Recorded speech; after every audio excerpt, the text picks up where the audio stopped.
Good day, folks. This is Greg Judy, Green Pastures Farm. Today we're going to be talking a little bit about our fiberglass corner post. This is a 2.5 inch, what we call a foam field. Typically we cut them between 5.5 to 6 feet, depending on what you're pulling. Today we're going to be pulling one single high tensile wire.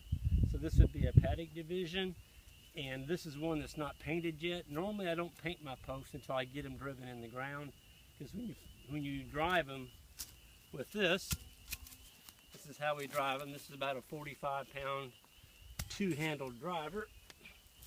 You just put it on the post, and about 5 or 6 hits in this kind of ground, man, it's down. So that's our driver.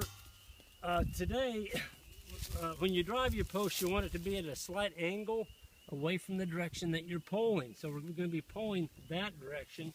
So I drove my post at a slight angle. That way it gives it a little bit better brace. There's two ways to fasten your high tensile wire. This is what we call just a straight high tensile knot.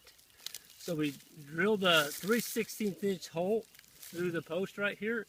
You run your wire through it, go around twice, and then you just wrap, this is called like a hangman's noose knot around there, and just snap it off. Folks, that's a heck of a knot. It's not going to come off there. It won't slide up and down the fence. But sometimes people want to be able to take the wire off and not have to deal with that hole. So I'm going to show you this. So we're going to take our piece of high tensile wire. Here's our crimp. There's our crimp, okay?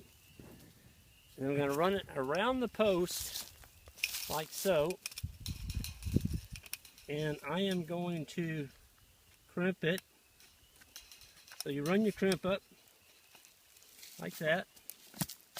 And grab, these are your crimpers, and by the way, that's a C23 crimp. It's a special steel crimp that goes with high tensile wire. And you put your crimpers over that splice, usually about 2 times. You're done. Okay, now, see, this one can slide up and down.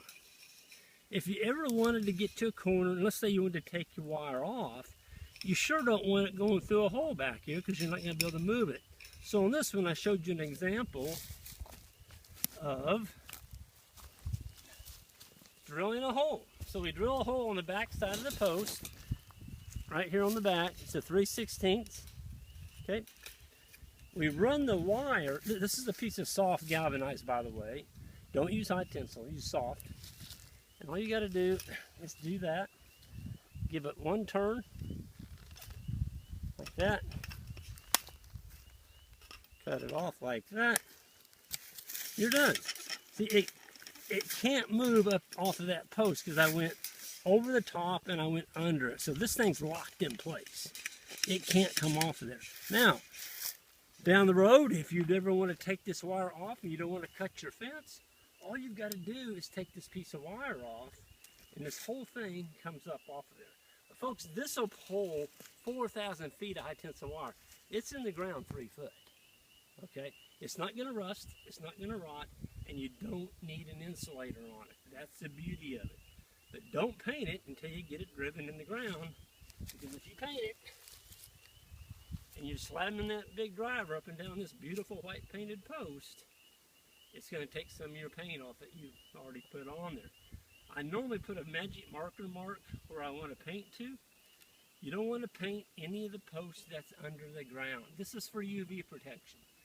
Sunlight is the biggest enemy of fiberglass, okay? If you keep it painted, somebody asked me the other day, how long will this post last? It'll last forever. It's never going to rust, it's not going to rot.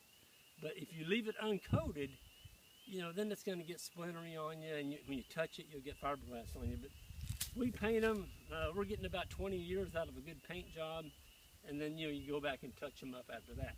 Folks, this is Greg Judy signing off. Everyone have a great day.